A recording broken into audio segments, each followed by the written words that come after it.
in tonight was basically being a broadball religious. From my background, being basically a preacher's kid, spending a lot of time in the church. My mama had the keys to the church. We were in church 6 days a week.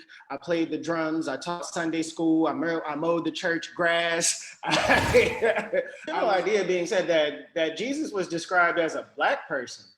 And I really realized how that has impacted Christians here, because people here really believe that Jesus is white, to the point when I say that Jesus technically is not white and I show them the scripture that describes it, they're like in shock. I don't want to be an apostle. I want to be like Jesus. So I think worldwide, I think that spirituality is at the heart of every Black community. And I like to say spirituality over religion, because for me, these are two different types of things. I think African spirituality is definitely a little bit different than some of the Christian spirituality. Look at the impact that religion has when you are basically training yourself up to be an apostle.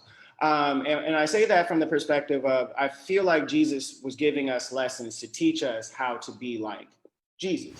I think we just, again, we have to be very careful these days who we trust our souls to. And I think that the less educated you are, the easier it is to manipulate you. And this is why sometimes I feel as if Christianity is misconstrued in the African term, because mind you, the Bible wasn't in a local language. It just recently started being in the local language. It was in English, so you needed somebody to interpret in English. That God is inside of you. It's not like God came from somebody, or that God is something that you have to wait for.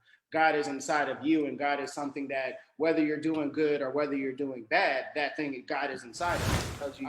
Were you saying over and over, I'm nothing and I can't do nothing. I wasn't nothing until this religion came. I wasn't nobody until God touched me. God made you from the very beginning. So at what point were you brought down to nothing? At what point were you just something waiting on something to come and touch you? God was there the entire time. So me, I had a similar experience where I grew closer to God, but I feel like I grew further away from religion. So again, that's what I'm saying. Like, I'm not trying to take God out of anything. The conversation is that just don't forget about your personal responsibility to yourself to be able to get to those things that God has for you. I think so that's my perspective on that. Those watching this later in the chat section, please feel free to drop in and give me your perspective on that as well. And also give me your perspective on, a lot of people think I might be going to hell. Again, man, to each his own.